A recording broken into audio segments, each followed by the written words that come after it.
On today's episode of Titus and Tate, Coach K has 0 gold medals. Tate, this is the big news that came out of this. Is it a blip? Is it a bomb? We do not know. What the hell, dude? Yes. How did I go my entire life without knowing this? This is the takeaway in the Olympics to me, is that coaches apparently don't get gold medals. I don't know how this became the story in the 2020/21 Olympics.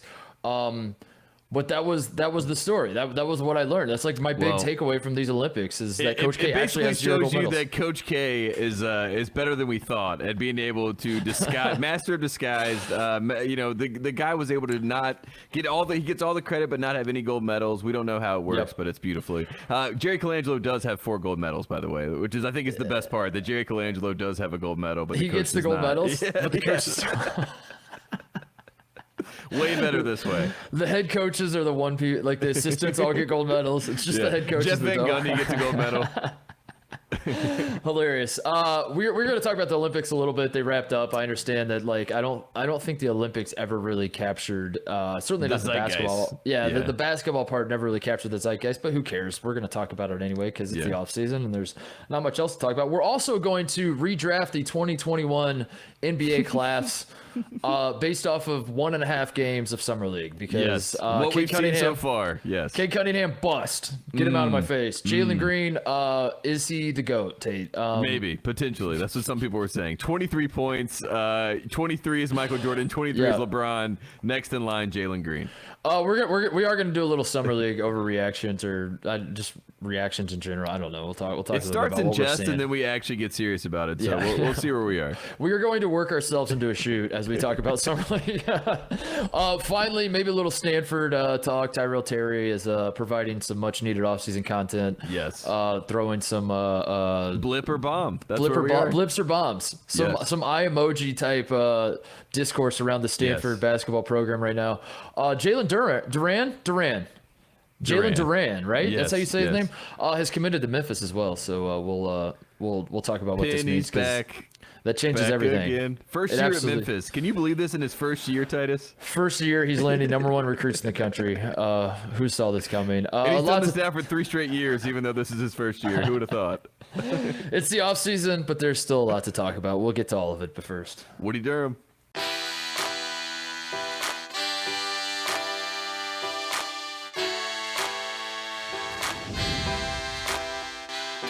We'll get to the Olympics in a second. Before we do, Tate, I got to put you on the spot, because I had a buddy that listens to the show and is just as in hysterics as I am over your. He put it back on my radar yesterday, and it's. I don't know. We have to address it. He keeps asking me, like, is Tate serious about wanting to join the SEC? And I'm like, I had to tell him, I honestly do not know. And then he started talking to me about it, and before I know it, we worked ourselves into a shoot. We're like, I am now upset on my Sunday afternoon because I'm talking to my friend about whether or not you want North Carolina to join the SEC. Please, for the love of God, Tate. Set the record straight. No, I do not want us to go to the SEC. Okay. At the end of the day, I want us to be the ACC, and I want us to flourish. That is what that is my end game. That is what I'm here to promote. But I was excited about the idea of the SEC, which is the Southern Coastal Conference, which is a totally new conference, a new imagination, a reimagining of sorts of the Southern schools. I would add Tennessee. I want to have a rivalry with Tennessee. You know what I mean? Like, I want them to come into the SEC. So it would just be a larger conversation, right? But I do not want to be a part of the SEC proper as it is currently. Like, I would not want to be the +2 that comes from the ACC. Okay, no. all right. That is my official stance. Right. But did I enjoy talking in circles around it? Yes, of course. I know you did. I had a great time. I know you did. My buddy, I was trying to just laugh it off, and then I found myself getting worked up, and I was like, you know what? I'll just bring it up on the show. I mean, at the end of the day, like, I view the Big Ten as the ACC's rival, like, not the SEC, even though most people would assume that but I'm a basketball guy, so it's like the Big Ten, the Big East, those are the conferences that I feel like I compete, or not the old Big East, you know what I mean, back in the day. And so that's why the idea of joining the Big Ten, like, I can't believe Kansas is going to join the Big Ten, but to me, Kansas is kind of Big Ten-ish, you know what I mean? Even though they were Big 12, it's like they were the enemy. So go ahead, send them to the Big Ten. That's why I don't want to join the Big Ten. The Big Ten, we view football season, SEC is the enemy. basketball season, ACC is the enemy. So it makes sense for you guys to join, and we could just hate one conference altogether. The SEC. Yeah. Yes. And then we all come together. The rest were kind of indifferent, like in the Big Ten, we play the Pac-12 in the Rose Bowl, but I don't really know anybody from the Big Ten that's like, I hate those damn Pac-12 teams, or even the Big 12. Like it's just kind of, you have your rivalries. Iowa hates Iowa State, but it's like as a whole, the conference isn't hating the Big 12 per se. That still makes no sense that Iowa State is in the Big 12 and Iowa is in the Big 10. But yeah. I don't think it's going to be like that for long. Well, the Big 12 is dead. I mean, that's pretty much what we've seen so far. But also, is it? That's the big question. We'll see. What's not dead? The Big 12 is not dead because Kevin Durant, former, how about that segue? Kevin Durant, former Big 12 Player of the Year, former National Player of the Year, out of the Big 12 Conference, playing for a team that is now going to be in the SEC. So maybe not the greatest SEC segue. Legend Kevin Durant. SEC legend Kevin Durant has led the boys to a gold medal, Tate. First of all, nobody seems to care, really. And except the players themselves. And we were talking about this off air. The basketball in the Olympics this year did not capture the zeitgeist, as you said. There's a million reasons for that. Number one, it feels like people couldn't really find where to watch the games per se. Even though you and I are avid Peacock subscribers, we love Peacock. We were plugging the hell out of Peacock on the show, but nonetheless, I guess they're hitting plus 15, which we hate to see. A lot of our listeners are big on the plus 15 button.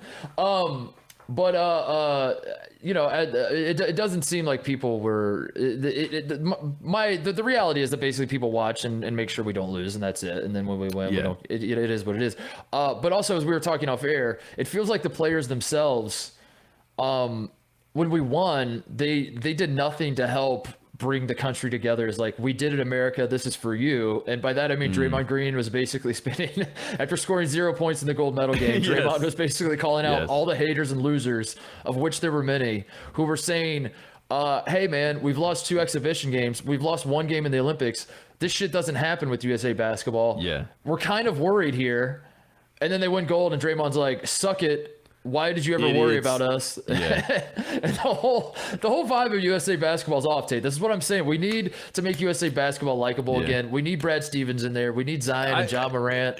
Yeah, it was when you win for the U.S., to make it, elementary, you win for us. You know what I mean? It's supposed to be U.S., we're all celebrating. But when they won gold, Draymond in particular, he seemed like he was sending a message to the haters, which, on this program, we are big fans of message to the haters. We want the haters to get the message. And Draymond... But the haters are in France, Draymond. Yeah, exactly. And that the French. Is where, that's send it to the French. The rhetoric was wrong. I like the panaz. It'd be one thing if he was going at, like, the international media. But when you're like attacking fellow American basketball player Kendrick Perkins, and your fellow American journalists and the rest of the Americans, basically by saying we did this for us but not y'all. That was not the most fun. And then I saw all these other terrible places like news places are picking up saying that they were drunk. Who cares? Of course they have champagne. Why would wait, they were drunk? That's what the headlines have said. That's what Jason Tatum, 19-year-old Jason Tatum is drinking alcohol. Oh my gosh, I did not even think about that. Yes, please. Where's LiAngelo Ball? Teach him a lesson. Look, this was a moment in time where I think we all could have galvanized together. I did galvanize. I did not break by Draymond. I thought it was funny because, again, I am an advocate for a message to the haters. So I celebrated. I went back. I found the pictures of me with Kevin Durant. I found the USA basketball pictures that I used to look at, the videos from the Dream Team. I'm like, this is such a great time. I love USA basketball. But like you said, we all should have been doing something like this. We all should have been watching, Dream Team moments and this inside doc on Peacock. Why aren't you getting Peacock and watching this exclusive doc that we've been plugging? That was supposed to all be a moment, but it feels very fleeting. Feels like it's past. The best thing that I saw last night, Bam Adebayo, was at Summer League, and he had the gold medal with him. That's good.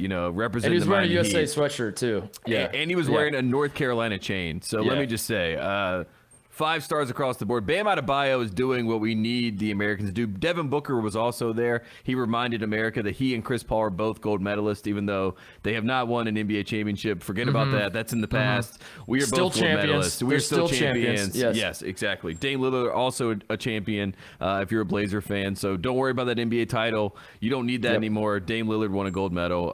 These are all the things that I felt like came out of the gold medal, as opposed to, like we said, us celebrating together. What NBA franchise is most likely to hang a banner in their arena? Miami Heat are doing it. Miami Heat are. One of our players won a gold medal. They've already done it. They've done it with D Wade. And did they really? Yeah. Alonzo Mourning, I believe. My God. The Miami Heat are hanging a banner for Bam Adebayo. Dude, get Duncan on the show. We got to talk about that. You re-signed with a franchise, a loser mentality franchise that hangs Michael Jordan's number in the rafters. Yes. And says one of our players won a gold medal, so like that counts as a win for us. Hang a banner. That's disgusting. Yes. That's disgusting, dude. It's very San Diego State vibes. Put the banner up.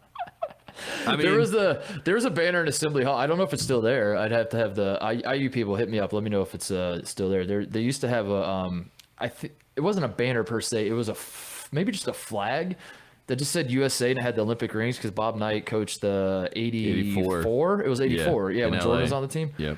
He said after the 84 Olympics, Michael Jordan was the best basketball player ever.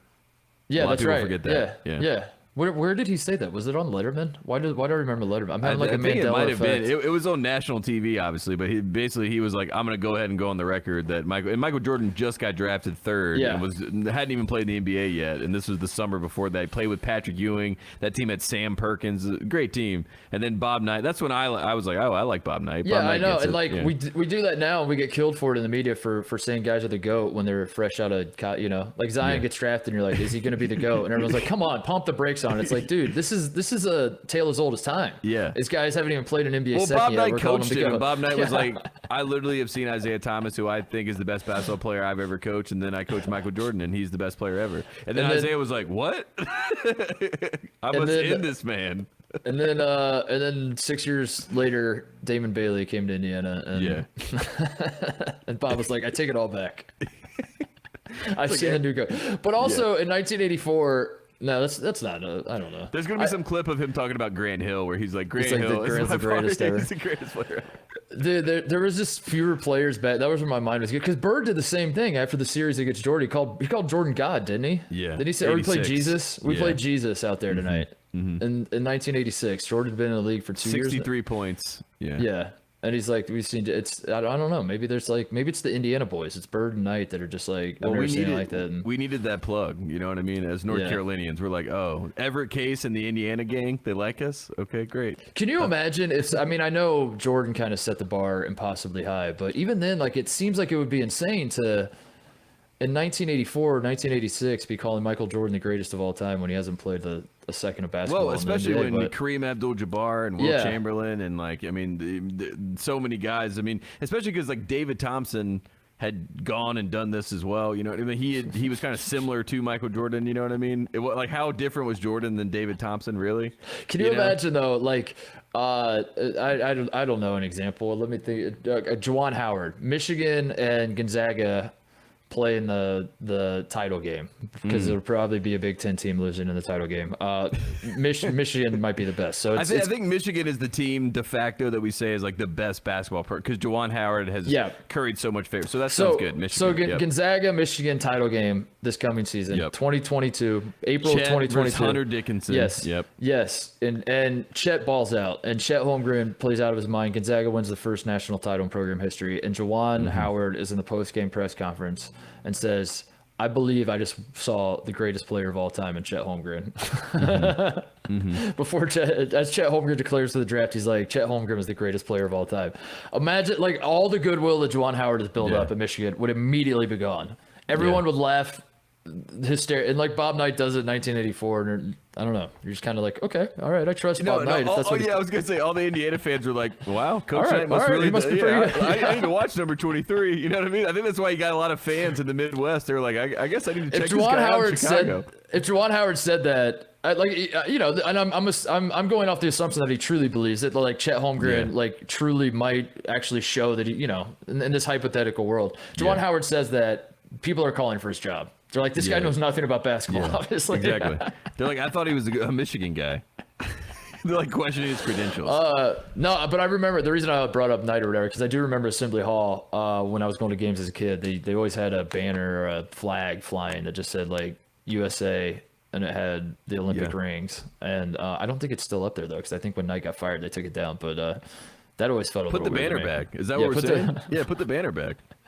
Hang the banner. Maybe that was it. That was the whole mojo of Indiana basketball, was that Olympic flag. Yeah, if Miami has taught us anything, it's just hang a banner. You know what I mean? Because you get a ceremony out of it, and then if you're Bam Adebayo, now he's going to definitely re-sign with the Heat. You know what I mean? Like he's not going to leave Miami because he's like, I got a banner here. I can't leave. Yeah. No one seems to care though. Isn't that crazy that like no one seems to care that we won gold, and that like I don't know. It would have been much more of a reaction if we did not win gold. Yeah. As we all know, which is pretty much why Draymond and KD were saying we have a message for the haters, because the American audience is sadistic, and we'd much rather like I said to you one time, the difference between Michael Jordan and LeBron, in my opinion, is one, people watch Michael Jordan to watch him win, and they watch LeBron James to watch him lose. And I feel like that is pretty much the NBA audience. Like when there is the guy like a Kevin Durant or a LeBron James, or now it's going to be Giannis probably very soon, people are watching for them to lose so they can say, aha, told you so, and gotcha. And it's schadenfreude, you know what I mean? This is just people that just want to see the misery of these guys, but when they win, everyone's like, yeah, you're supposed to. So I was thinking about this. What teams? Because we're too far gone with the men's basketball team, I think, at this point, right? Yeah. Like there's no the 2024. I would like to believe that 2024 we're in trouble. I think in Paris, like France playing a home game. There's going to be something that happens there where I think we slip up. That's a trap. Whether we do or don't, it does it. It's a bad matchup. I'm getting whether we win or lose is not the point to me. I think it's like whether this country rallies behind the boys, and it feels like that's not going to happen in 2024 unless something drastic changes between now and then. The women's soccer team used to be like a team that brought us together. Yeah, they used to be a team that brought us together. That's not really happening anymore. The gymnastics team was the same thing in '96. Yep. They win gold, and it's insane, and we all love it. And then like we've all, since then up until now, like we've all loved the gymnastics team. That doesn't seem to be happening anymore because they're like something happens along the way, Tate, where they win so much that we expect them to win, and then the pressure's too much. And now the pressure's too much, and then it's like not fun. It's not fun anymore. Yeah. If we win, it's a relief. It's not a celebration. We lose, it's like, what the hell happened here? This is a disaster. Let's talk about it. So I guess my question is, what teams do we have left? Mm-hmm. Is it it's track and field and swimming are really the ones that bring us together, but swimming wins too much. Like honestly, I'm watching swimming, and I'm bored by it because I'm like, Ledecky lost that one race. What the hell's happening? That was like a nice. Oh wait, we're not just a shoe in here. And then I think Caleb Dressel was pretty much the biggest star, I think, of this entire Olympics. Maybe, I mean, Allison Felix obviously also most decorated Olympian. So track and field and Olympic or swimming are kind of the two that I pick in the Olympics. The men's 4x100 team, I guess. Like we can't do handoffs, and the 4x we can't hand off the baton. Maybe that's it. It's like we need these guys to pull their heads out of their asses and figure that. Carl Lewis is throwing shots at these guys. Yeah, saying what the hell's going on, and maybe that's the team. Like we need to rally around those guys and say like.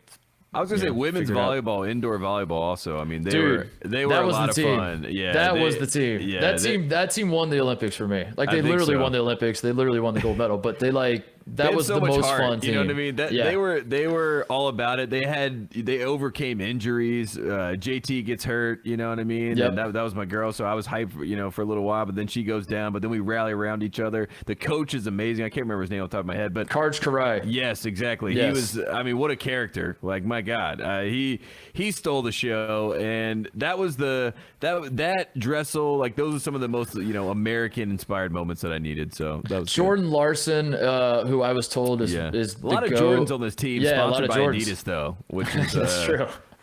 They gotta fix that. Jordan Larson was, I was told, the best all-around volleyball player that we have, and might be a GOAT herself. And she hammers home the final point. Dude, that team was so fun. But now I'm worried, like they won their first gold ever. Now, like the next Olympics, That's the standard. The standard's been set. Now it's the pressure. And is it going to be as fun as it was this time around? I don't know. It's also ironic because I feel like they never show that sport, or they never like really frame that sport as like something to really tune into, because I guess we're not usually the favorites there. So now that we are the favorites, I'm excited to see what the Olympic buildup as we go into Paris. Do we have more of a focus on that team because they are the stars? I mean, that'll be fun. I fell in love with volleyball these Olympics. Yeah, same. I was watching so much volleyball. And beach volleyball, of course. I mean, we so got much beach volleyball. A team wins gold. Indoor women's win gold. The volleyball commentators, I've made this point before. I can't remember if we talked about this, but the guys who call the volleyball games I don't know who they are, but I love them so much. And if they had a podcast, I would listen to that thing. I would listen to that thing all the time. They're so good, dude. They're my favorite commentators in sports, I think. I don't know their names. I don't really know who they are. You know what I mean? Like, I don't know if it's because you and I, like, I've been in California 6 years, so it's kind of seeping into my soul, you know, but like volleyball is a sport that, you know, we play in PE, you know, North Carolina. Yeah. It's like, I love spiking the ball. I mean, I have a good time playing volleyball. It's got similar, you know, body movements to basketball. It's just out. Like, it's a fun sport. It's just like trying to dunk on people over and over. That's all it is. And I can dunk in volleyball. You know what I mean? Yeah. And you can like dunk from the sickest plays in volleyball are the ones where they come from the back row. I kind of have no idea what I'm watching, by the way. Like I've tried to pick up on strategy, and I sort of get it, but like at the same time, I just definitely know the term don't. Libero, which is the person that can play any position. That's all I really know. So I still have like a very basic mind when I watch it, where it just feels like it's bump, set, spike over and over. And I understand there are nuances that are happening that I can't comprehend. But the one time that like blows my mind is when they set up the girl coming from the back row. Yeah. And that shit is the sickest shit ever, dude. Where the girl just comes flying in and hammers it home from the back row. Setters, you know what I mean? Like it's an art form to the game. Like, it's a beautiful game. But like you said, I'm not sitting here like planning out strategy. But when things click and we get like a smooth set, and then someone comes in and just hammers it home, it's a beautiful game. You can spike it from what I'm saying, like the back row. You're like however many yards away from the net, and you could still spike it because they put like the top spin on it. Yeah, no, I'm like, dude, you can dunk on. It's like dunking from the free throw line. It's sick. Yeah, anyway. It's like Kai Jones in Summer League. Kai Jones in Summer League. We can talk about your teams. Just to recap. Yeah. Teams we need to rally behind: women's volleyball. Yep. I don't think the 4x1 men's relay team deserves our respect, so I'm not going to respect them. Okay.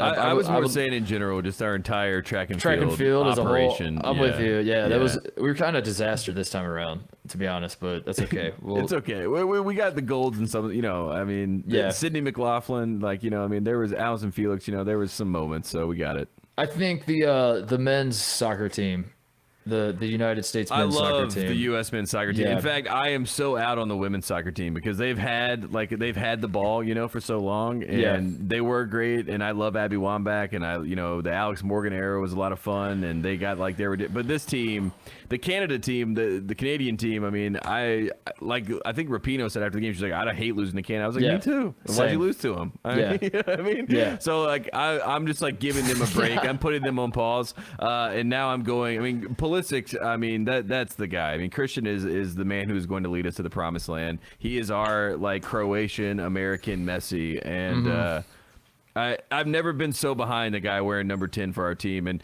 Landon Donovan used to piss me off because he just represented like America not being good, and you know, not Landon being Donovan good enough. was a Duke player. Yes, Landon Donovan was a Duke player. He was JJ. He would be like if we sent JJ Redick every year over with the Olympic men's team and then ran our offense through him. Like he was Ricky Rubio. You know what I mean? That was basically what Landon Donovan was. Landon Donovan's a Duke player. Clint Dempsey was like NC State, I think. Yeah, and like I love Clint Dempsey compared to Landon Donovan. You know what I mean? You're just like I'll rock with Dempsey. Give me an 8 jersey. Dempsey was NC State for real. For sure. Yeah, I mean, he was a South Carolina boy. I think he's from Aiken, South Carolina. Oh, really? Yeah. Checks in. No, he's from Texas, I thought. Or maybe he played in South Carolina. Maybe he played. He played at Furman. In South Carolina. Yeah. Military school. Yeah, exactly. Military school. Furman, I get Furman. That's what it was. Like when I was thinking of a military school, you know what I mean? I was thinking of Clint Dempsey's school. It all checks out. Yeah, that's what. Yeah, the only reason I know he's from Texas is because he's got the sleeve on his arm and he's got his elbow he's got the negative space tattoo where the elbow is the shape of Texas and Clint there's no Dempsey tattoo. Seems like he'd be great friends with like Adam. What's his name from Maroon 5? Adam Devine or Chris Martin from Coldplay. Like he wants to be one of those guys. Adam Levine. Yeah, Adam Levine. Would you say Adam Levine? I said Adam Devine. I said Adam Levine, which is a mix of those two. You know what I mean? One guy, one actor. The workaholics guy. Yeah, Adam Devine and Adam Levine. Kai Jones. You want to talk about Summer League? Sure. You're excited about Kai Jones, it sounds like. I mean, I'm excited about the Hornets. We have superstars everywhere. I mean, we have LiAngelo Ball, who just basically comes in. Dude, he looks like that now, by the way. He's a sniper. He got freed from China, and he's just been shooting ever since. You know what I mean? He got the game taken away from him, and he basically was 3 for 5 from 3 in this game. Was everything we wanted him to be. LaMelo's going crazy. We got James Bouknight, who has showed me already that he's ready to go. And then on the flip side, we have Kai Jones, as I just said, and Kai Jones is taking off from the free throw line, trying to throw down hammerless dunks. And our entire team is built to score and built to basically own the highlights. I really worry the last 4 minutes of the fourth quarter what this team will look like when we can't just throw lobs and get out on the break and the game slows down and we have to actually run sets in the half court. But I love Borrego, and I think Borrego can actually figure it out with this team. And we have vets. We got your guy from your high school, Brownsburg. We have Gordon Hayward to lead these young men. You know what I mean? We have Terry Rozier.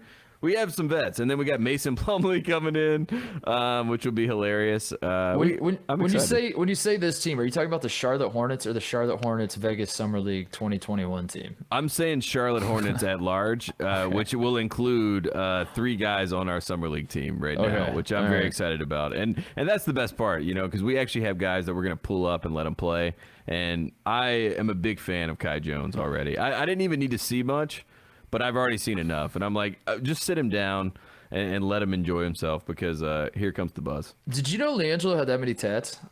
I mean, I had seen LiAngelo working out with LaMelo last summer, and yes. How that feels like that happened overnight. It feels like he just went like... I don't know. Like I like a natural progression with my arm sleeves, And LiAngelo Ball just like showed up to Summer League like looking like Birdman. I was like, damn, what? Yeah. It feels like I'm being gaslit because I started pulling up old pictures of him. I was like, I don't remember that when he was at UCLA, but maybe I don't. I mean, he had tats, but I think, like you said, I think he's really leaned into the aesthetic where he is like a Birdman. He's like a caricature now at this point where he's like the ball brother that comes off the bench and just snipes. Yeah. It's great. It's great for the Hornets, at least. Yeah. All right. But they're not the big stories of Summer League. They weren't even on ESPN. I feel like there's a lot to talk about. I mean, as we talk about the top picks, can we talk about Jalen Green and Cade Cunningham? Because they played back-to-back. That was the real... That was their first Summer League moment. That's always how Summer League works. It's basically the top 2 picks. All eyes are on those guys. Mm-hmm. Who's better? Did the team that took the number 1 pick make the right decision? Yeah. This is a tradition that goes back, at least in my mind, to 2007, when Greg Oden, I think in his first Summer League game, had 16 fouls, if I remember correctly. I'm exaggerating, but only slightly. I do remember Greg had like 8 fouls, 9 fouls, something like that. I think Greg, the only 2 players I remember their fouls was, I think Thon Maker fouled out of a Summer League game because he had 10 fouls, and I think Greg was the other guy that did that. Greg Oden. Maybe he had 9 fouls. Greg Oden Summer League fouls. Greg Oden struggles, fouls out of Summer League debut. Yeah. Wait, I thought you couldn't foul out. Greg Oden's foul troubles. 10. It's 10 fouls, and then you foul out. I found the article, July 6, 2007.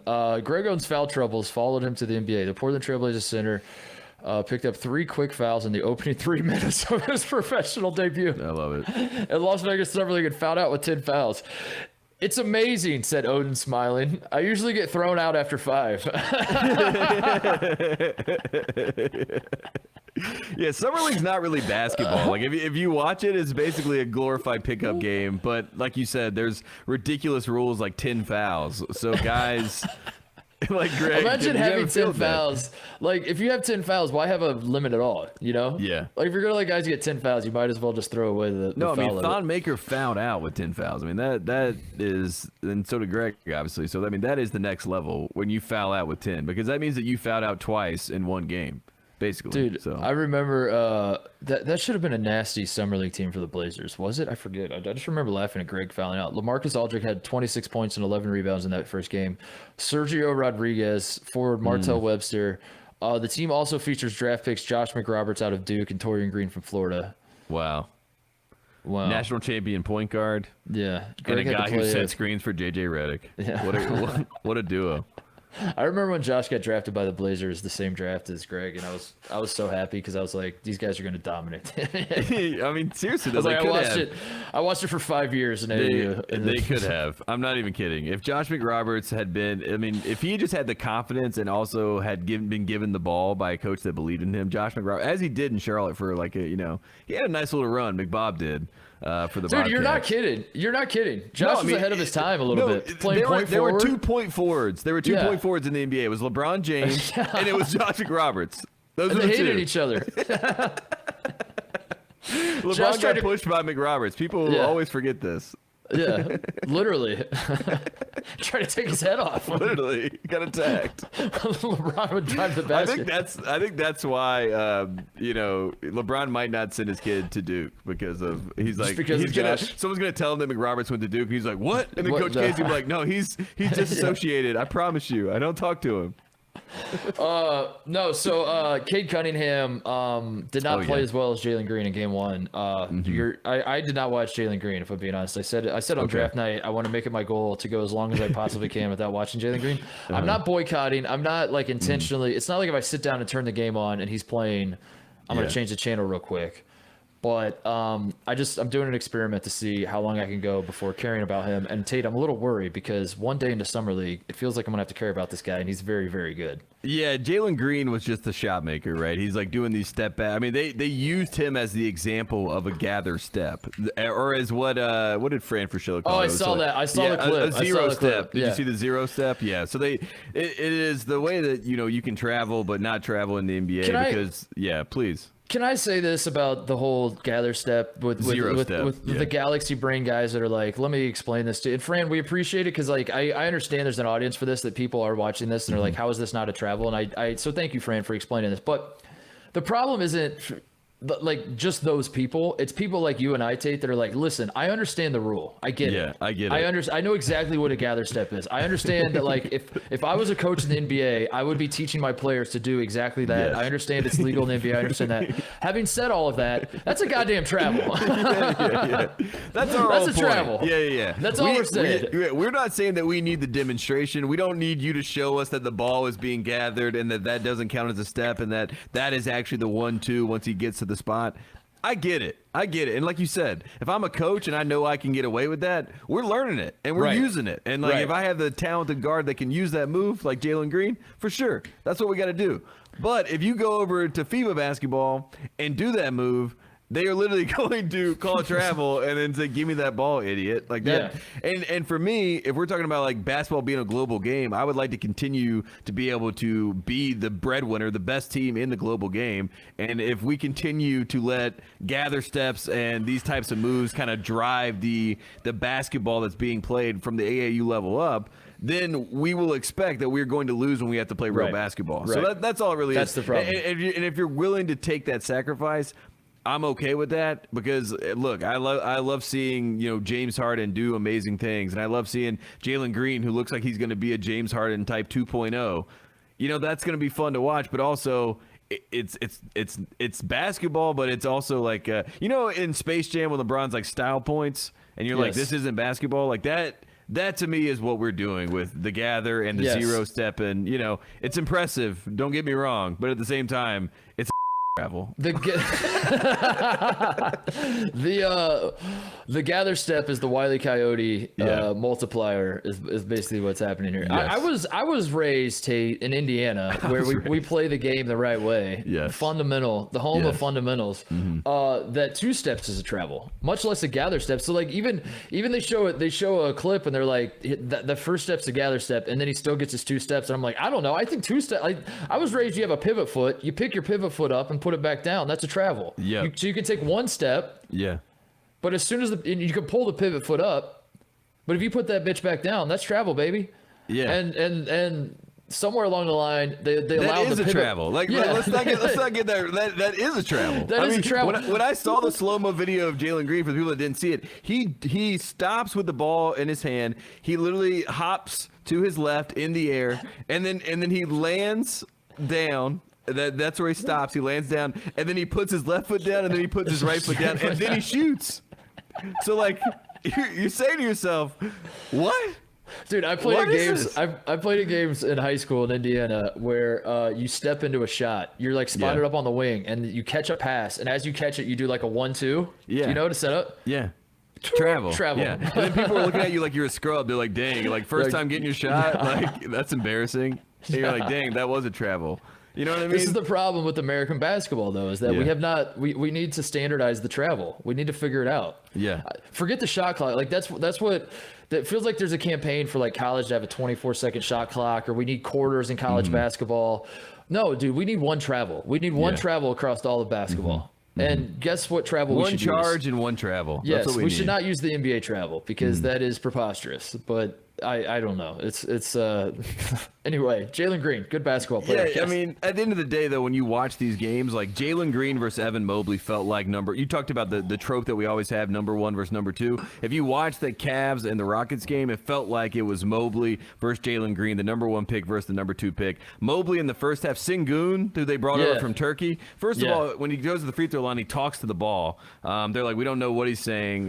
We think it's in Turkey. You know, like we have no idea. But anyways, that's what he does. He's a great character. He basically punked Mobley in the first half. And then in the second half, Mobley has a big dunk over him, gets his confidence up. I mean, Kobe Altman, the GM for the Cavaliers, after, during the middle of this game, he's like, we just got to get the ball to Evan Mobley. That would be great for offense. Good things happen. I agreed with that. Mobley, to me, you got to be excited if you're the Cavs after watching this game. You got to. As the Cavs, I am. As the Cavs, you should be very excited. And then on the flip side, the Rockets. I mean, Sengun is unbelievable. I think that he's going to be a star. He's someone to watch out for. And then Jalen Green's going to be great. And then guess what? Bruce Pearl was there, and Bruce Pearl was watching Isaac Okoro, who I think should be like starting for the Cavaliers this year. So if you're watching the Cavs, you basically get to watch 2 starters on your actual team. And Okoro and Evan Mobley. So this felt like the premier game, and then we'll talk about the Pistons game. But first, I want to start with, I feel like the 1-2 pick, if we're doing redraftables, you have to start with either Jalen Green or Evan Mobley. Those are the actual 1-2 right now, after the first day and a half. After 1 day of summer league. After 1 day of summer league. Those look like the top 2 picks. Seriously. And even on the night of...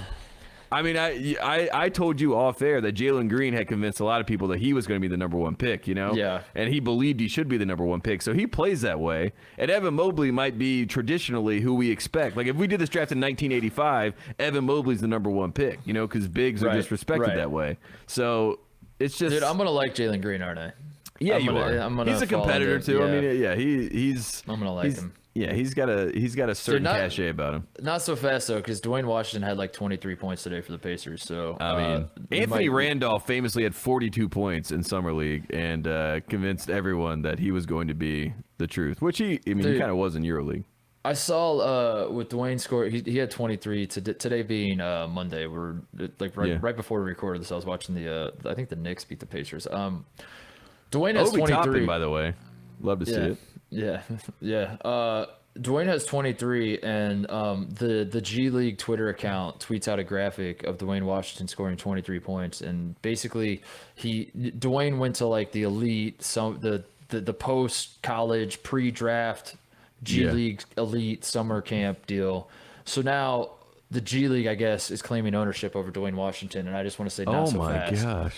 not so fast. I don't like it. No, he is a Chris Holden product. Yeah, yes. I don't like it at all. I mean, like if he ends up in the G League, which he probably will, then you can have him. But no, not right now. They're trying to co-opt him. You need to get Ohio State. Whoever runs the account, put out a tweet right now and say cease and desist. Yes, thank you. Yes, cease and desist. Dwayne Washington is ours. We own his name, image, and likeness. And they're like, wait a second. No, you don't. I got to thinking because I was Durant, Jalen Durant. Yes. I like Durant. Durant. Yeah, it's just like his nickname. You just try to say his name twice, and you're just like Durant. Jalen Durant. He had me checking the top whatever recruits again because that's something I do from time to time when I see that guys are number 1 recruits. First of all, Amani Bates reclasses according to 24/7. Amani Bates is number 5 now. Tate. Yeah. What? Yeah. I'm disgusted. I'm officially #done with these rankings, these recruiting rankings. This is what? How is that possible? He's the greatest recruit since LeBron, and he's number 5 in his own class. Who's ahead of him? Do you have the? Yeah, top I have 4? it in front of me. Chet Holmgren, number 1. Paolo Banchero, number 2. Banchero is the one that I've heard a lot of people have as his dark horse number 1 pick, and then it makes me wonder he might be that because Coach K would have gotten some other people if he didn't think Banchero was really, really good. So. Maybe. I'm worried about Banchero. Yeah, I am too. I'm starting to talk myself into Banchero. I have not watched him play, but I've never seen him play. I have no idea how he plays. You base this stuff off of vibes, Tate. Yes. And the vibes are concerning around Banchero. The dude's going to be good. Number 3, according to 24/7, is Jaden Hardy, who is pro. He's going pro. I don't know what pro is. Do we have a? How is this guy? How's he ahead of Amani Bates? Let me click on this. Number 3, Jaden Hardy from Colorado. Is he a shooting guard? Coronado. I'm sorry, I misread that. Coronado High School from Henderson, Nevada. Oh, nice. Pro.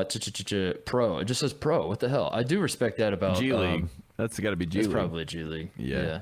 That's probably why. And I feel like G League is in with these rankings, so they're trying to get their guys above, other people. So I do respect that about 24/7 though. Is they don't say G League or overtime league or anything. They just say pro. They're like, we don't care. Yeah, if you're not going to college, get out of here. Durant is he committed to Memphis. Obviously, he's number 4, and then Amani Bates number 5. And the crystal ball for 24/7 is 100% pro is what they think is going to happen. But with Amani Bates, yeah. Yeah, but the whole reason I bring this up is because I'm looking at Amani Bates and thinking it got me thinking about him because Durant he committed to Memphis and then I was like, what are the rankings? Because I thought Durant was like the way Kentucky fans were talking about him because Kentucky fans thought they were going to get him. Yeah. Was that he was the number 1 player in this class. But Chet Holmgren's number 1. But Amani Bates is number 1. How is that? My head's spinning. But whenever one of them recruits, like whoever it was, it says that they're number 1. That is kind of the racket that's going on in this whole recruiting database world, where it's like they are actually 5 number 1 guys. And we've talked about this before, but they're literally 5 number 1 guys, and then they reshuffle the deck every once in a while to make it so like he was just number 1 then, and now he's actually number 4 now. And you're like, what? I'm out on all of this. Who's next year, 2022? Oh, Amari Bailey's never mind. I'm back in. Yeah, I'm back in. Yeah. Drake's back. I love these rankings. I can't wait. But Amani Bates, I was gonna make this point. Living in a post name image likeness world, or I guess a current name, like where players can get paid. Why can't a guy?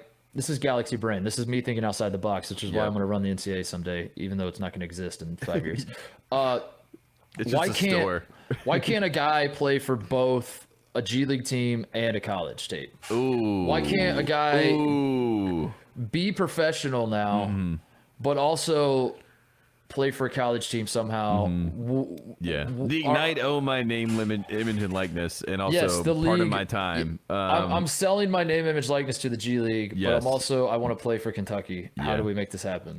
Why can't that happen? I want to, because my education is important, so I still want to go to school. It's kind of like a teacher that's retired that's still teaching. You know what I mean? Like it's double dipping, and I love the idea of this because one, it checks out because they're obviously not making that much money, so they deserve to double dip. You know what I mean? So if you could go with the Ignite, get that, what is it, 65,000 or 100,000, whatever that contract is that they get, and then you also get your like under the table booster 250,000. You know what I mean? Now we're talking about $300 and some thousand. Now we have actual money, and we can allocate this properly. You also don't have to even worry about the school part. Maybe you work out some sort of deal where you come back later to do the schooling, but you're in for 6 months for a certain amount of credits. This is a good idea. I like it. You're just sponsored by the G League. That's all it is. What if you go to the G League for a semester? I guess that's the question. I understand right now, guys, if you play professionally, you're still ineligible for NCAA moving forward. But what if that rule changes? What if we're a year or 2 or 3 What away? if it changes? It already changed. Franz Wagner played in German league and then literally got drafted in the NBA draft. I mean, I think we've already gotten past that point. There you go. So what if Amani Bates commits to the G League? He's playing with the G League Ignite. And then in January, calls. In January. In January, he joins Memphis. For the NCAA. He still wants to play in the NCAA tournament. Like it's like never the trade mind deadline January. in the NBA. They're like, we gotta add. So we gotta add a guy for a run. Dude, I mean, I'm in. Let's go. I mean, if you're smart and you're the G League, you work in tandem with college basketball. The already coexisting large infrastructure that's there. You know what I mean? You work in conjunction. You don't work against. Like, this is why Adidas has operations in Portland. You know what I mean? Right next to Nike. Yes. You're right. It's a monopoly duopoly. Can I just say, Peyton Watson at number 10, 24/7, get it together. Clean it up. Yeah. Clean it up. I mean, Peyton Watson is number 1 on our list. So it says he dropped 2 spots since the last rankings. He used to be 8th, and now he's 10th. Oh, it's because those two guys reclass. That's what it is. Yeah. It has nothing to do with anything else. Oh, but everyone else dropped 2 spots too. I saw a mock draft that had Peyton Watson at number 8. Already. Let's go. He's actually mocked higher to get drafted higher than he is in his actual class of high school. You know what I mean? He's 10 amongst his peers, but number 8 against everyone else in college basketball and overseas. Imagine considering yourself an intelligent person, but saying out loud that anyone other than Peyton Watson's going number 1 in the next NBA draft. I mean, you'd be an idiot. You'd be an idiot. What is wrong with you? Yeah. Let's hope that Peyton Watson goes number 1 and then does the Draymond freezing cold takes, and then it's you and I are the only people that are like, Peyton Watson number 1. If you don't see that, you don't get basketball. No, he still finds a way to dunk on us for like we're like praising him, but like somewhere in my praise a little bit, I'm like, listen, I understand Peyton's probably not going to go number 1, but like I still love him a lot. He takes that clip. He's like, shut up, bitch. Gotcha. Idiots. I'm like, no, I was on your side, Peyton. Hold on. Yeah. Speaking of, quickly, as we're talking about NBA stuff, do you see what happened with our boy KOC? We got to pour one out. Nurkic dunked on him. Oh no! I missed this. What happened? Yeah, I don't even know if I want to share it. I don't want to do. What happened? No, I gotta know now.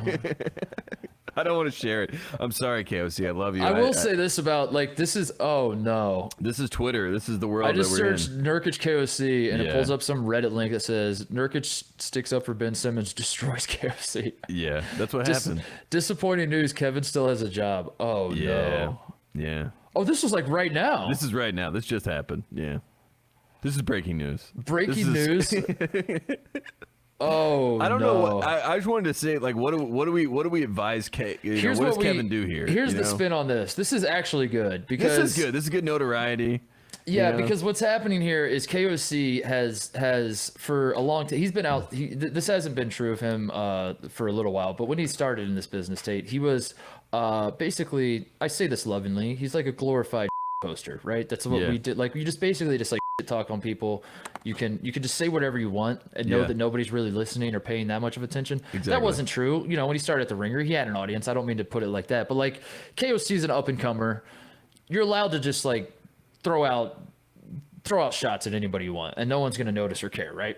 And now he's been elevated to a position where when he talks, people listen. This is a good thing for him, right? Yeah. Like it's been that way for a while, but this is the fact that NBA players are following him and keeping a finger on the pulse of what Kevin O'Connor is saying. And Kevin's had this bit for years. You know what I mean? Kevin has been that Ben should shoot with his right hand, and if you watch Ben shoot with his right hand / every time he goes in the lane, he shoots with his right hand. Usually, you know, you say, well, it seems like that's his dominant hand, but Ben Simmons was a part of the potential generation, which I think I put potential in quotations because that was all about selling yourself to the draft and what you were able to do and being a left-handed guy actually sold him better than being a right-handed guy, and being able to shoot left-handed and be dominant left-handed was something that Ben Simmons was trying to package into him being the number one pick. So Kevin has always been about this whole he shoots with the wrong hand narrative, and then Nurkic, like you said, he follows KOC.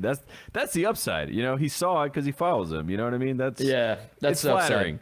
I think in general, this is not a DeAndre Jordan Brandon Knight situation. You know what I mean? Where KOC is Brandon Knight and he's just getting dunked on. I don't think it's like that at all. Yeah.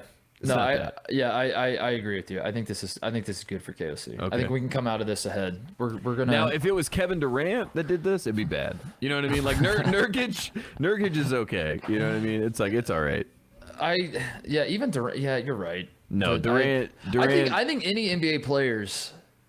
I think this just looks soft for the NBA as a whole to care about this. Like my mind just immediately goes to like the soccer players in Europe that they have to deal with the media. Yeah. And like how soft NBA guys are for getting called out. Like they have a right to chirp back. I'm not saying like throw them in prison if they chirp back. That's not like, of course chirp back if you want. It's a free country, but it's Twitter. That's what Twitter is for, chirping. That's the whole point. Yeah, it's for chirping. So chirp, chirp away. But like, I don't think like an NBA player saying like, I'm aware of you talking stuff about me and I'm letting it affect me is a W for the NBA guys.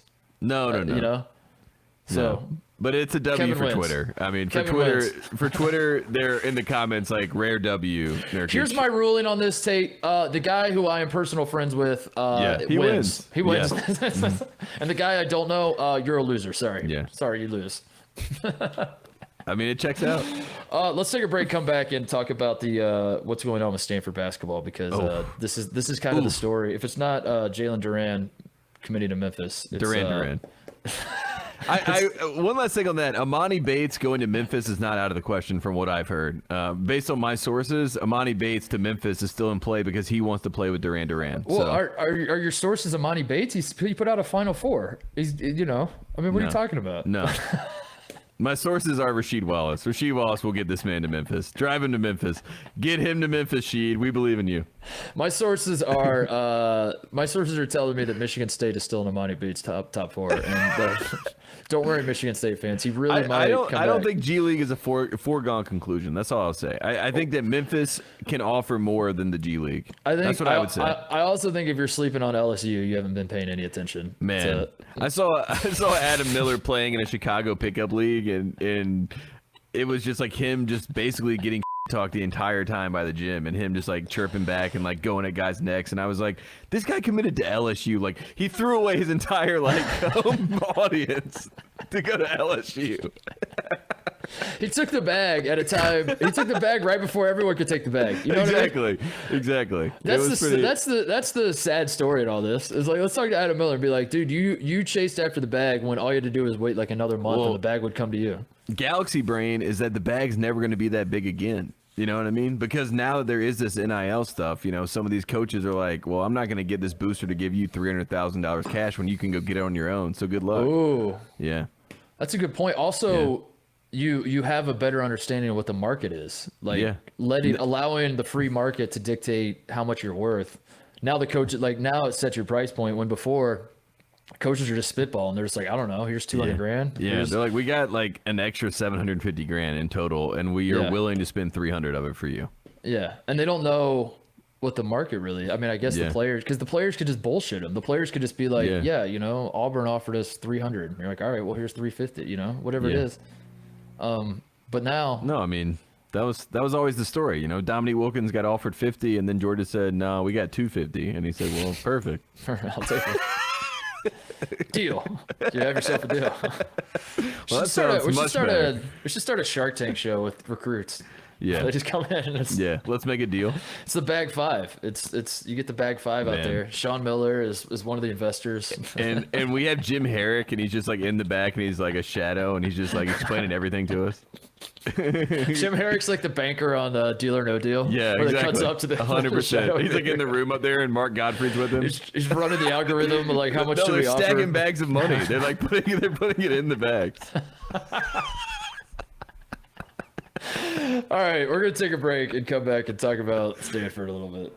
All right, so during the break, I searched. You brought up Mark Gottfried, and we were debating whether, like, because we knew he was suspended, but like, is he getting fired? Is he not? And I just wanted to call attention to everybody that if you go to the Cal State Northridge official website, gomatadors.com. Shout out to Cal State Northridge. Yeah, the staff directory.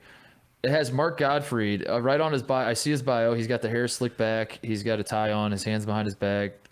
He's got a little, his hands behind his back, by the way, looks a little different in a certain context. Yeah. Cannot see if there's handcuffs on him. But his name is at the top, Tate. It says Mark Gottfried, and it's got a big fat asterisk next to it. Yeah. But there's no asterisk at the bottom. Usually it's like a look for the footnote. There is no footnote. Well, it would be an entire term paper to write that footnote. So they like, we do not have enough time to write this out. But they're like, you know why he's here. Yeah, exactly. This is one of the rare instances where you throw an asterisk up there and you don't have to expand on it. You're like, you get it. Yeah.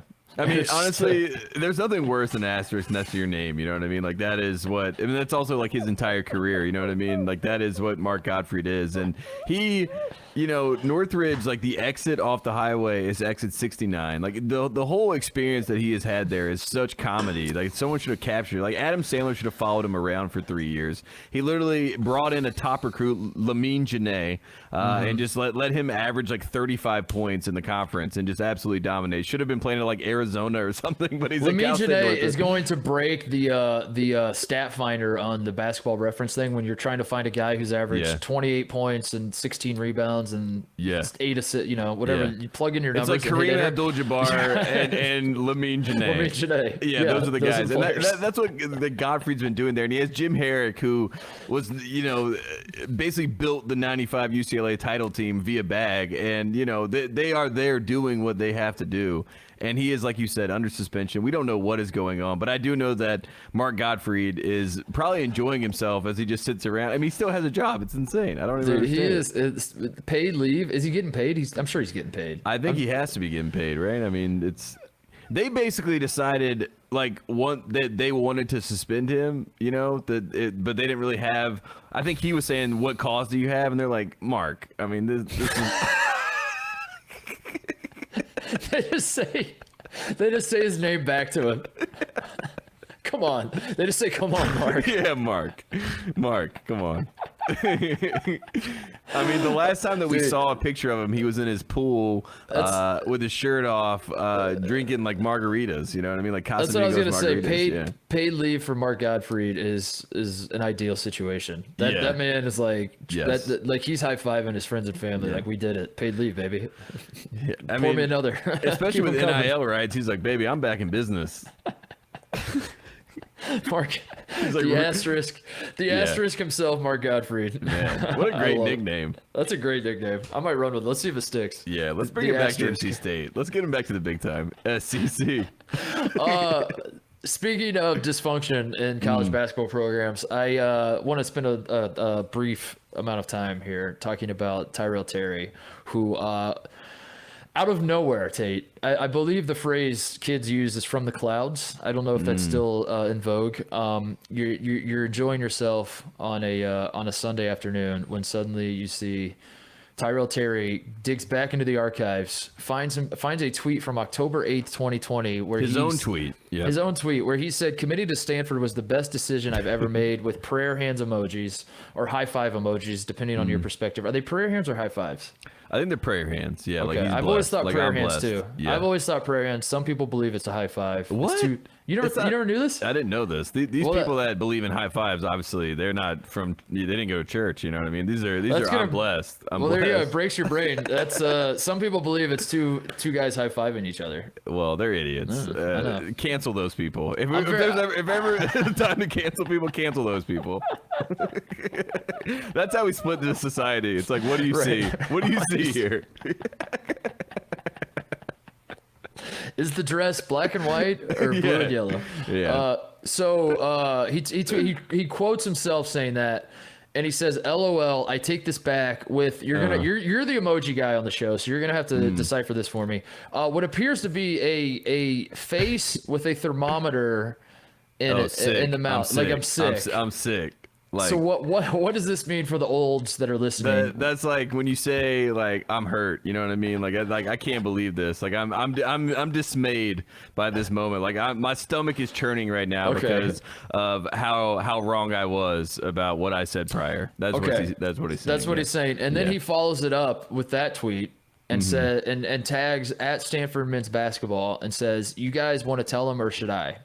And as of this recording, Tate, I forgot about the follow-up tweet. That's the one that got me. Yeah. As of this recording, there has not been a follow-up. There has not been a statement released from either party. We have no idea what he's talking about. There's a lot of eye emojis floating around saying, "What is this? Where did this come from? What?" Yeah. Well, famously, you know, I'm a journalist. I went to journalism school, so we are followed the account Titus and Tate, myself included, personally followed by Stanford's men's basketball, who he called out. So I, as a journalist, DM'd them last night, and with the tweet, and I just said question mark.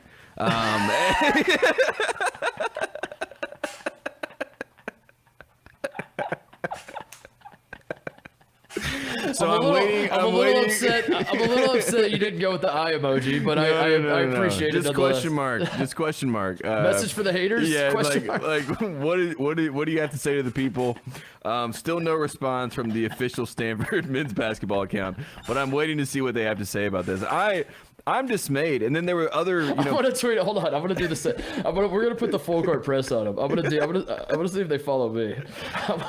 They have to, because we did an interview with Zaire Williams last year. Yeah, that's right. Yeah, and they were very friendly towards us. They follow you. Hit him with a DM. Hit him with the eyes emoji. Hit him with something different. I don't know what eyes emoji. Eyes emoji feels like it's a move for me. So I'm gonna hit him. I'm pulling it up right eyes now. Emoji. Stanford. How do you do? Let's say so. Paste message, and then just hit him with eye emoji. Yeah. Because all in one message, you think, or send the tweet first and then follow up. I DM the tweet, and then I separately sent question mark. All right, I'm doing. I just hit send on the tweet. Now we're doing eyes emoji. There it is. I love to see it. I mean, look, this is journalism. I mean, this is modern day journalism. This is how you figure things out. You go straight to the source, and look, if anything, give us the PR spin. You know what I mean? We're mouthpieces. We'll go on the show, and if you come to us first before Tyrell Terry, then we're just gonna have to tell your story. That's all we know so far. So we have proven time and time again, Tate, that our DMs are very easily manipulated via DM. Yeah. We can be coerced. We will believe anything. We are Ron Burgundy with the teleprompter. You put that thing in a DM, we will read it on air, and we will say this is fact. Sources say. Well, because we at least have one source. One source said via our DM this. You know what I mean? We cannot confirm nor deny, but this is what the source said. So. Hopefully we get an answer. I saw a lot of people in the Stanford community, just to get back to Stanford, that they were saying Zaire Williams quit last year on the team. I don't think that's fair. And I don't think that's fair either. But also, I didn't watch Stanford as closely as they did, so I mean, maybe I'm off on that. But I didn't really feel like he. They were saying because he was upset with the coaching that he missed some games where he was like listed, basically doubtful or out or whatever it was, and it wasn't because of injury. To be fair, the guy hurt his knee riding a bike, and like if I'm that's what he said. And if I'm the coach, if I'm Jared Haas, and I see my star player, my star freshman recruit, the guy who it was kind of a watershed moment for Stanford for the Haas era of Stanford basketball when Zaire Williams committed to Stanford, right? Over North Carolina. When that guy says he's coming to Stanford and then he shows up on campus and has a hurt knee from quote unquote riding his bike, which you and I believe, because as we said, we'll believe anything you tell us. So we're buying in. But if I put myself in Jared Haas's shoes, I'm like, are we sure you weren't at a frat party playing beer pong or something else? And I would have my suspicions, because if a 5-star basketball player is like, no, sir, I was just riding my bike and I'm coordinated enough to be an NBA lottery pick, but I'm not coordinated enough to ride my bike at 5 miles an hour around campus, maybe I would be, maybe I'd be scratching my head a little bit. So I don't know if there's a rift there or what, but what does that have to do with Tyrell Terry anyway? Yeah, I don't know. But also, I just checked. Still no answer from Stanford. Waiting patiently for them to respond. This is what I feel like when you're watching movies and I'm watching Mayor of Easttown right now, and there's like a murder and the journalists are outside and they're like, waiting to ask questions to the sheriff. You know what I mean? This is you and I right now in the DMs of Stanford. We're just like, let us know. We're gonna have an emergency podcast when let's shed some light. I mean, what could they have done? That's the thing. For him to completely change his tune, You know what I mean? That's how I feel, because I always think about it in North Carolina terms. Like, what can North Carolina do to me to besmirch me to the point where I say, like, never mind, this is not heavenly.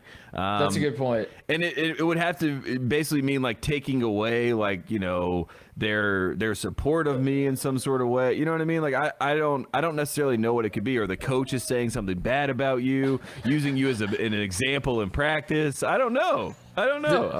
Dude, I got breaking news, which is very important. I just found out Tyrell Terry's DMs are open. Oh my gosh! Yeah, but hit him with the same thing. So I just hit him with the same maybe thing. hit him with the nice. I sent his own tweet to him and hit him with the eyes emojis. He seems like the guy that wants you to send the tweet to him and ask the question. You know what I mean? So listen, we're in an arms race. Whoever answers first. That's journalism, baby. As you said, we put it out into the ether. It's on them. Yeah. Control the narrative before it controls you. This should be taught in Journalism 101 at whatever campus that you go to. Even if you go to, maybe we should call Full Cells. You know, we'll call Dan Patrick School. You and I will start a Twitter journalism class where we just reach out to both sides, and you don't do anything else other than emoji, emoji or question mark. Those are your only options, and you better be swift. Hold on, I'm looking up. Is Alonzo Tucker's DMs open? I need to get in on the. Oh wow. That's another good one. Wisconsin situation too. Yeah. Alonzo Tucker. No, his DMs aren't open. Well, damn. He said that he was slandered. What do you think about that? Because he kind of indirectly mentioned us, because we again we'll believe anything. So we saw the reports that the Do you think he heard about us, that they were told? This is like a KOC moment for us. Like Orlando. Nice. Dude, I still stand by, like, if we get sued. I guess I got to choose my words. If we get sued, I feel like that's great for the show, but also I'm working under the assumption that if we get sued, like, Fox will take care of it. Yeah. If that's not the case, then that's not good for the show. Yeah, we're like, wait a second. They just like flip the tables, and they're on the other side of the table. We're like, whoa. But Alonzo Tucker finally put out a statement like 6 days ago, so within the last week, where he basically said he, like, denied ever doing it. What did he say? Like, he was like, I'm the director of engagement when I got to Wisconsin. I had no interest in coaching. I never wanted to be the head coach, whatever. Now I don't know what to believe, Tate, because nothing else makes sense than Alonzo Tucker trying to pull a little finger and orchestrate his way into. He said he wants to put that life behind him. That was like the big note that I got, that he was like, I'm past basketball. I'm over this, which seems like he's hurt, because he was definitely planning a coup. And when the mutiny doesn't work and you're on the plank and you look back and you're like, I thought y'all were with me, and they're like, no. No. That's how I took it too, because I felt like he would address it directly, and he sort of did like a blanket like deny. This is an attack of my character, which listen, if he didn't do anything, I feel that, but at the same time, like, I don't know what to believe, and as you said, the idea that he got back involved with the program just because he wanted to be the director of engagement. What does that even mean, by the way? What kind of title is that? I kind of want that job. I want that job so badly. It's kind of like audience development. Like, give me that job. Like, whatever that means, because, like, how do you even measure this other than, like, stupid metrics, like, online? I mean, easy. You just estimate how many illegal streams are going on in Asia. Yeah. That's how the NBA does it. It's like, you go to your first meeting and they're like, we're going to talk about impressions. You just start doing your impressions of other people. If you work for the NBA, you just say, like, there are 10 million people in the Philippines that are streaming. There are more people on the internet watching than on TV, so your numbers are wrong. That is basically, that's what we say at the NBA. I think that's the director of engagement with the Alonzo Tucker's like going to Barry Alvarez, and he's like, we're the #1 most watched basketball team in the country. I have the stats to prove it. Big Cat tweeted it. Look at this tweet. Oh man, I don't know. I would DM Alonzo. Let me see if the Wisconsin basketball team. I think we're being good journalists, by the way, by not speculating on the Stanford story. We're just letting it hang. We're just gonna wait for the answer. We're gonna wait for both sides. But yeah, the Alonzo Tucker story. How the hell does Wisconsin have 300,000 Twitter followers? By the way, Wisconsin basketball. Is the appetite for Big Ten stat of the day that strong? I think people it are is. just like I think it is. foaming at the mouth to hear about all the times Wisconsin was third in the country. And I honestly respect the friends of the program that they're like, I don't need you guys to take it and then aggregate it and send me the Big Ten stat of the day. I want to go to the source. I'm going straight to the source. Yeah. So, I want to know when Wisconsin is third in the country. That's why we respect our rate. Listeners. We expect this. They are also trained by great journalists, so they are saying we go straight to the source and we ask the hard questions. Oh man! All right, let's wrap this thing up. What else is there to hit before we go? I just wanted to shout out Austin Reaves and McClung, which is the battle for LeBron James token love, which is basically like which white guy is going to make the Lakers roster, and LeBron James used as like his way to get engagement online, impressions as we were just talking about. Austin Reaves, a game winning shot here against the Phoenix Suns, but then also McClung has become basically Alex Caruso 2.0, but also with the jump shot that a lot of people were very excited about. So that battle, that rivalry between Austin Reaves and McClung, that's worth a shout out. I'm pretty confident LeBron is going to publicly shout out one of those guys, but not both of them. There will only be one. There can only be one. And there will be blood. And I don't know who is going to come out of the sword fight. They seem like they're friends right now, but I think McClung is going to realize very soon that there's only going to be one spot. Yeah. And then I think he's going to really turn it up because. Yeah. And Austin Reaves will probably end up somewhere else, like Cleveland. He seems like he might end up on the Cavs. So. I like Austin Reaves. Yeah, McClung's going to be walking back to his hotel room in Vegas, and he's just going to hear psst, and he's going to see a guy in the shadows like wave him over. Yeah, and he's like, what's going on? And he walks over, and it's Shabazz Napier, and he's telling him like, dude, you got to understand how this works when you're a rookie and you're on LeBron's team and what's about to happen in summer league and all that and how it's Kentavious Caldwell Pope. I'm telling you, I went to the Heat and I was ready to be the guy. LeBron said I was the guy, and then went back to Cleveland. Yeah, and then he was like, "Trade me to Cleveland." They're like, "What? We don't want to trade you." He's like, "It's a sign and trade. We've already negotiated it." Speaking of the Wisconsin Badgers basketball program earlier, I want to shout out Sam Decker. I don't know if we talked about this last show or not, but is back in the NBA. Tate has signed a contract officially with the Toronto Raptors. So I hope he enjoys Tampa. Is that where they're playing? Yeah, still? They were. They were the Tampa Bay Raptors. I mean, Sam Decker was playing in Turkey, and I guess was playing really well in Turkey. So yeah, shout out to him. We love Sam Decker, and that team should have won the national championship, as we all know, and they did technically when they beat Kentucky, but. Sam Decker is I enjoy following him on, so he seems like just a regular dude that like grew 4 inches taller than anyone thought he would, and now he's just like, I guess I'm gonna be in the NBA then. I guess that's how this is gonna work. Yeah. But when he's not in the NBA, he's just like hanging to Sheboygan, Wisconsin, and like he's literally living like a lot of the NBA guys try to curate like what they got going on in the offseason to make it look like they're down. They're just normal dudes, but then they're staying in like these ballin' ass hotels and infinity pools and all that. I always get the feeling that Sam Decker's like going back to his parents' house in Sheboygan and going out on the pontoon boat. Yeah, exactly. On Lake Michigan that he used to go out on when he was 10 years old, 100%. And he's with Olivia Harlan, and they're just like, just like chilling out, having a great life. I love Sam Decker. And also he was in, talk about situation in the NBA, like he was in the Rocket situation where they were like Daryl Morey, win now. We were trying to use these analytics to get the best players and move people around and ship people out. So he wasn't in a position to be necessarily nourished by the environment he was in. So I'm happy he's going to go to Toronto. Masai's a great guy, and they develop players there, so he's in a good spot. I want to shout out a friend of the program who actually has never been on the show. We might need to change that. But his name is Jim Root. He's one of the 3 guys in the three-man weave. Yeah. We knew him briefly as Maui Jim because we were out there at Maui Invitational and had a good time yelling at Bill Self at bars. God, what a time! What a good time! I think Jim Cunningham, our producer, is now Maui Jim, is he not? Well, we hope so. We got to get him to Maui. I mean, let's see if Jim can travel outside the country. That's the real question. We're going to get him on a plane. That's true. Background check. But Jim Root was hit by an egg, Tate, and I just wanted. Yeah, did you see this? I didn't hear about see this. No, what happened? What do you mean you get hit by an egg? Whoa. Who's throwing eggs? I gotta listen to their show and see if he's gonna talk about it. But who throws eggs? He was apparently on a way to a wedding in Chicago and was just smoked by a drive-by egg. And it was one of those deals where it's like, if that happens to me, I am furious. I'm going back to. I'm punching the air. I'm going back home. Kind of funny though. I'm like sitting in the shower, just like, Very upset, and I'm mad at everybody. It did not happen to me, so it's hilarious. And, yeah, exactly. I was like, honestly, like pretty classic high school prank. Like, where was he? You know what I mean? Like, this is, I mean, that's all I can think about. Like, what suburban neighborhood was he in? You know what I mean? Where there's like kids driving around there, just like, I'm gonna start egging people. It reminds me of there's a film called The Weatherman starring Nicolas Cage. Perhaps you've heard of him. Academy Award winner Nicolas Cage. Yes, Nicholas Coppola. Yep. More famously known. Yep. Born as. Can you believe that? That's so stupid.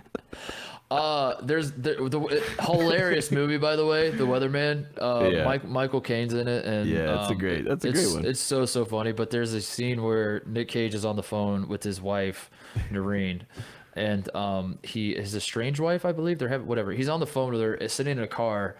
And for basically no reason whatsoever, they have a scene where a guy drives by and throws like a Slurpee in the window and hits Nick Cage in the neck. And he's on the phone. He's just like, I just got hit by a pop.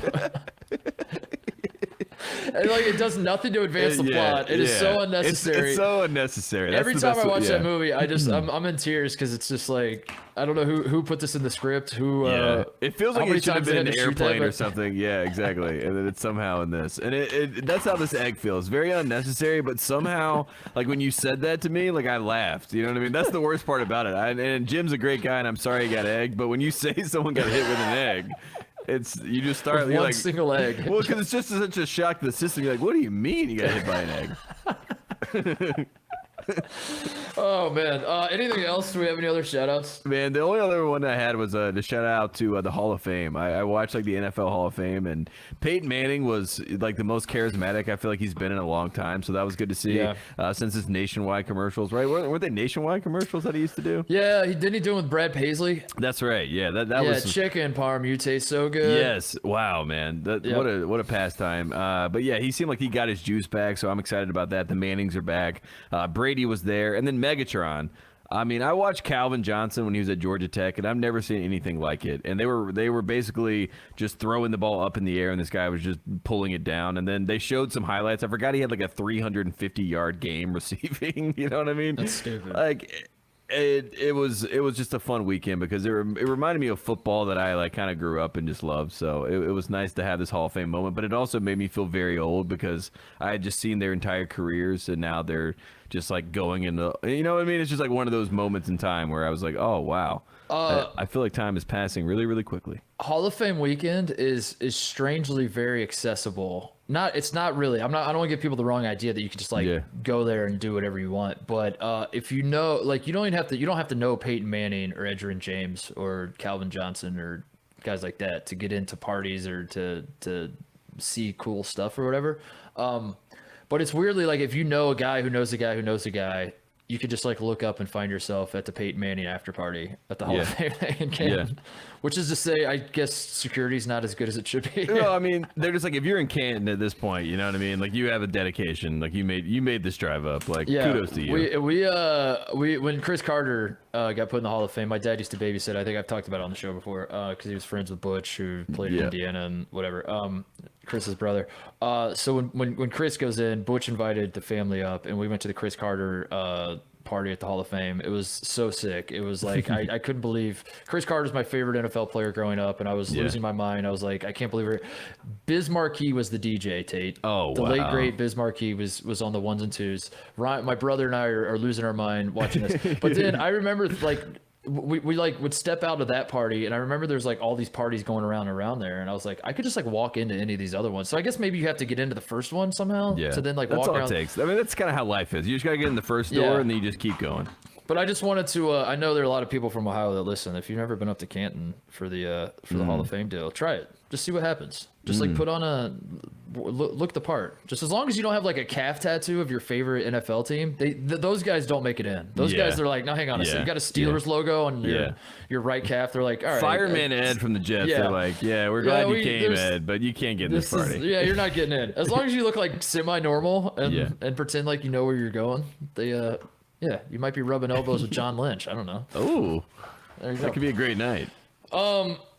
Speaking of John Lynch, former Fox guy, shout out Thursday. My final shout out, the Field of Dreams game, Tate. Wow. Your beloved New York Yankees, my Chicago White Sox, I guess. Yeah, it counts. Ish. Yeah. No, Lance Lynn is pitching, I think. He might be pitching for the White Sox. My high school teammate, Lance Lynn. Yeah, it's happening Thursday. I'm excited for it. So yeah, I think watch it on Fox. I will say this, like I grew up pulling for the Yankees, family business kind of thing, and it does feel like it's passed me by. You know what I mean? Like I feel like I don't even keep up with what's going on in the Yankees world anymore. I love the Yankees, but I was a Jeter kid in the same way that I was a Tiger Woods kid and a Jordan kid. Jeter was the one, and A-Rod kind of ruined the second half of Jeter. To be quite honest, like when A-Rod came over, that already started my kind of like, ugh. This isn't really what I You're a be Lakers a part fan who loved Kobe, and then LeBron came, and you're like, I guess. But and also, like, as you know, I wasn't a public, like, I don't go out and start vouching for, being a Yankees fan, because one, I'm from North Carolina, so like, what do I even know? We don't even have a team. I'm a Durham Bulls fan at the end of the day, but they won't bump us up. Even though we have Crash Davis and better history than most of these programs that they have in the MLB. Make the Bulls major. I've been saying that for years. But yeah, this Yankees team, they don't, I like some of the players. I really like Aaron Judge. He's amazing, but I'm not a diehard anymore. And I love Corey Seager, North Carolina guy out with the Dodgers, and separate division. Dude, it seems different. All you need to know about the Yankees is the Cubs traded Anthony Rizzo to the Yankees, and then he got COVID. He got COVID. Yeah, so I did see this. There's your Yankees update. I keep up with the Yankees, but like I said, it's just not the same. What a great time. I wait till late October, and if we're up 3 games to 1 in the World Series, then I start talking my shit. Yeah, when I get the pinstripes out. Yeah, but when they play the Red Sox, I watch that game because like I used to always have to watch that with Bill back in the day, and like I would just pull for the Yankees even more. Those were good times, but other than that, yeah. Let it slide. There you go. All right, that's it. That's the show. Tyrell Terry, Stanford men's basketball. Please. The clock is ticking. Yes. Make it happen. Tell check us your what's going on. DM. That's what we're saying. DMs. Just check your DM. Check DM. That's it.